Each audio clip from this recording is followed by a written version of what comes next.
사랑하는 시흥동산교회 성도 여러분, 좋은 아침입니다. 오늘도 하나님의 따뜻한 사랑을 경험하는 귀한 한날 되시길 축복합니다. 서울 용산의 삼각지에는 옛집이라는 국수집이 있다고 하는데요. 저도 가보지는 못했지만 조만간 한번 가볼 계획입니다. 싸고 맛있는 칼국수 덕분에 굉장히 허름한 가게임에도 불구하고 사람들의 발길이 끊이지 않는다고 합니다.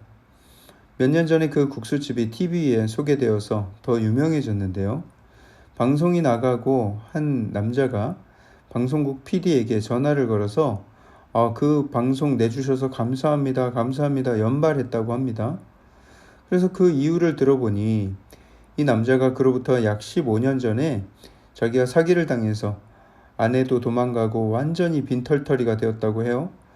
결국 노숙자 신세가 되었고 이 식당 저 식당을 돌면서 밥을 구걸하는데 가는 곳마다 밥을 못 얻어먹고 쫓겨났다고 합니다. 하도 서럽고 화가 나서 휘발유로 다 불질러 버려야 되겠다 이렇게 마음 먹고 있었대요. 그렇게 마음 먹고 들어간 곳이 바로 그 국수집이었다고 하는데요. 거기서 국수를 한 그릇 시켜서는 개눈 감추듯이 순식간에 먹어치웠다고 합니다. 그러자 주인 할머니가 그 그릇을 휙 가져가더니 또 다른 그릇에 국수를 가득 채워서 주셨다고 합니다. 그래서 두 번째 그릇도 또 깨끗하게 비웠는데 돈이 없잖아요. 그래서 냅다 도망을 쳤는데 이 도망을 치는 와중에 뒤에서 주인 할머니가 소리치면서 말씀하시기를 에이 이 육실할 놈 가다가 코나 깨져라 라고 한 게 아니라 아이고 이 양반아 뛰지마 다쳐 라고 하셨다고 합니다. 그리고 그 남자는 세상을 향해 품었던 증오를 버리게 되었다고 합니다. 한 사람이 베푼 온정이 사람 하나를 구한 것이죠. 그 사연을 듣고 이전보다 더 많은 사람들이 그 집을 찾아가고 있다고 합니다. 물론 국수도 맛있겠지만 아마도 이 차갑고 냉정한 세상에서 그 할머니의 따뜻한 온정을 느끼고 싶어서가 아닌가 생각을 하게 됩니다. 우리 주변에도 사랑 없는 세상에서 절망에 빠져 있는 사람들이 얼마나 많은지 모릅니다. 그리고 결국 범죄를 일으키거나 자살을 하는 등 극단적인 선택을 하는 경우도 많이 있습니다. 하나님의 사랑을 알고 셀 수 없이 많은 복을 누리고 있는 우리가 도시의 그 차가운 곳을 사랑으로 녹이고 어두운 곳을 밝히는 일을 해나가기를 원합니다. 그런 따뜻한 사랑을 누리고 전하는 저와 여러분들의 삶이 되기를 주님의 이름으로 축복합니다. 자, 그럼 오늘 2022년 5월 18일 수요일 시동을 위한 메시지 지금 시작합니다. 오늘 우리에게 주시는 하나님의 말씀은 사무엘상 7장 3절에서 17절의 말씀입니다. 사무엘상 7장 3절에서 17절의 말씀. 어제 본문에서는 블레셋에 빼앗겼던 궤가 다시 벳세메스로 돌아오는 사건을 다루었습니다. 그리고 궤는 우여곡절을 겪은 후에 결국 기럇 여아림에 들어가서 20여 년을 머물게 되었습니다. 어제 본문 맨 마지막 절에 이스라엘 온 족속이 여호와를 사모하니라 라고 기록하였습니다. 이제 사무엘도 시간이 흘러서 연륜이 있는 사사가 되었습니다. 그리고 백성들 앞에 영적인 지도력을 발휘할 수 있는 연륜과 영성이 갖추어져 있습니다. 사무엘이 이스라엘 온 족속에게 메시지를 전하죠. 너희가 만약에 전심으로 여호와 앞에 돌아올 마음이 있다면 이방신들과 아스다롯을 너희 중에서 제거해라. 그리고 너희 마음을 여호와께로 향하고 그만을 섬기라. 그리하면 너희를 블레셋 사람의 손에서 건져내시리라 하고 말이죠. 당시 블레셋은 지중해 해변과 사해 사이에 거주하던 인도 유럽계 민족 집단이었습니다. 블레셋이라는 단어에서 오늘날의 팔레스타인이라는 용어가 나오게 되었습니다. 그들은 바다 민족이었고 고대 미케네 문명을 건설한 그리스 계열의 사람들이었습니다. 이들은 지리적으로 지중해를 접하면서 자신들이 떠나온 마케도니아 지역으로부터 철기 문명을 가져와서 발전을 시켰습니다. 당시 청동기로 무기를 만들던 시절에 철기 문명이 갑자기 들어오니까 이 이스라엘 민족에게 얼마나 큰 위협이 되었겠습니까?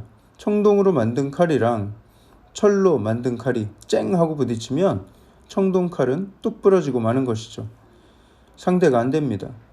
철기 문명의 블레셋과 국경을 접하고 있던 이스라엘로서는 늘 불안하고 언제 터질지 모르는 화약고를 안고 있는 듯한 느낌이었을 것입니다. 심지어 이들은 오늘날까지도 수천 년이 지난 오늘날까지도 그 지역 그대로 머물면서 이스라엘과 적대적인 관계를 유지하고 있습니다. 아마도 뉴스에서 팔레스타인 사람들이 사는 가자지구 그곳의 소식을 많이 접해 보셨을 것입니다. 그들이 사는 지역에서 이스라엘 영토 쪽으로 나오지 못하도록 이스라엘에서 엄청난 큰 장벽을 세워 놓았는데요. 세계에서 가장 큰 감옥이라고 불릴 만한 그런 장벽입니다. 국경에다가 장벽을 세워놨고 또 다른 쪽은 망망대해 지중해가 가로막고 있으니까 딱 감옥처럼 보이는 것이죠. 그러니 그 반발 심리로 폭탄 테러가 일어나고 미사일을 쏘고 하는 것입니다. 아마도 주님 오실 때까지 수천 년 동안 이어진 역사의 갈등으로 인해서 그 지역의 분쟁은 멈출 수가 없을 것입니다. 당시 이스라엘은 블레셋의 위협으로 인해서 늘 골머리를 앓고 있었는데 사무엘은 말하는 것이죠. 오직 하나님만을 섬기라. 그리하면 너희를 블레셋 사람의 손에서 건져내실 것이다. 그러자 백성들은 기존에 가지고 있던 모든 우상들을 다 치우고 여호와만 섬기기로 작정합니다. 베개 속에 있었던 또 팬티 안쪽에 있었던 부적들을 다 빼다가 불살라버리고 동네 앞산에 있는 절이며 불상이며 다 불살라버리고 집에 걸린 복조리들, 금돼지들, 마을에 서 있는 천하대장군, 지하여장군 다 불태워버렸다는 것이죠. 남녀 호랑교, 통일교, 신천지, 하나님의 교회, 여호와의 증인 싹 다 뿌리 뽑아서 근절시켜 버렸다는 거예요. 일대 대각성이 일어난 것입니다. 상상만 해도 신나는 일이죠. 그리고 사무엘은 온 이스라엘 백성들을 미스바로 모이게 하여서 그곳에서 다 함께 금식하고 하나님께 기도합니다. 다른 기도가 아니라 오직 회개 기도를 올리면서 구원을 간구하죠. 그리고 활용 정점이라고 할까요? 그 모든 기도의 운동 끝에 어린 양 하나를 잡아서 하나님께 온전한 제사를 드리고 하나님은 그 모든 기도와 제사를 기뻐 받으셨습니다. 그리고 그들에게 큰 구원을 베푸시는데요. 블레셋 사람들이 온 이스라엘이 미스바에 모인 것을 알고 이때가 기회이다 싶었는지 그곳을 치러 왔습니다. 그때 하나님께서 큰 의뢰를 발하여서 그들을 어지럽게 하셨습니다. 하늘로부터 엄청난 소리가 있어 그들의 정신이 혼미해질 정도였다는 것인데 정확히 어떤 느낌인지는 잘 모르겠습니다. 궁금하지도 않고요. 그냥 굉장히 괴롭고 힘든 재앙을 당했다는 뜻일 겁니다. 그리고 그들은 어지럼증과 현기증 가운데 이스라엘 앞에서 패하게 됩니다. 블레셋 입장에서는 굉장히 당황했을 거예요. 맥도 못 추고 당하게 되었으니까 말이죠.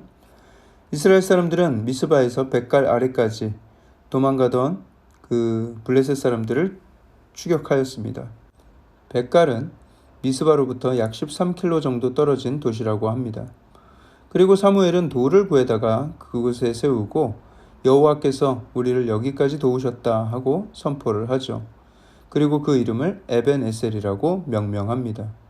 에벤에셀은 도움의 돌이라는 뜻입니다. 결국 하나님께 순종하고 순전한 마음으로 회개하면 하나님은 도움을 주신다라는 고백을 그 돌을 세움으로써 기념을 한 것이죠. 그리고 사무엘이 사는 동안에 그 땅은 평화를 누리게 됩니다. 사무엘은 온 땅을 다스리는 이스라엘의 영적 지도자로 살아가게 됩니다. 하나님께 순전한 마음을 지닌 한 영적 지도자가 얼마나 큰 영향력을 그 민족에 끼쳤는지를 알 수가 있습니다. 사무엘뿐만이 아니죠. 저와 여러분들도 하나님 앞에 순전한 마음과 충성된 마음을 지니고 살아간다면 하나님께서 우리를 들어 이 민족을 변화시키고 한국 교회를 회복시키고 큰 승리를 거두게 하실 것입니다. 그 귀한 일에 쓰임받게 하실 것입니다. 그런 소망을 가지고 순전한 마음으로 살아가는 인생의 여정 가운데 에벤에셀, 하나님이 여기까지 인도하셨다라는 감사의 고백이 풍성이 넘치길 축복합니다. 그리고 하나님께 드리는 영광의 기념비들을 많이 세워가시기를 주님의 이름으로 축복합니다. 사랑의 하나님 감사합니다. 에벤에셀의 하나님, 우리를 하나님의 큰 은혜 가운데 덮어주시고 놀라운 하나님의 사랑을 경험케 하시니 감사합니다. 매일매일의 인생 가운데 하나님께 충성된 마음으로 순종하며 감사하며 하나님께 제사드리며 살아가는 우리의 삶이 되게 하여 주시고, 그 삶을 통해서 하나님의 큰 영광이 드러나는 귀한 역사를 이루어 주시옵소서. 하나님, 우리의 삶의 여정 가운데 많은 기념비를 세우게 하셨습니다. 앞으로 살아가는 인생 가운데에서도 에베네셀, 도움의 돌을 많이도 세워나가는 우리의 삶이 되게 하여 주시옵소서. 모든 말씀을 살아계신 예수 그리스도 이름으로 감사하며 기도합니다. 아멘.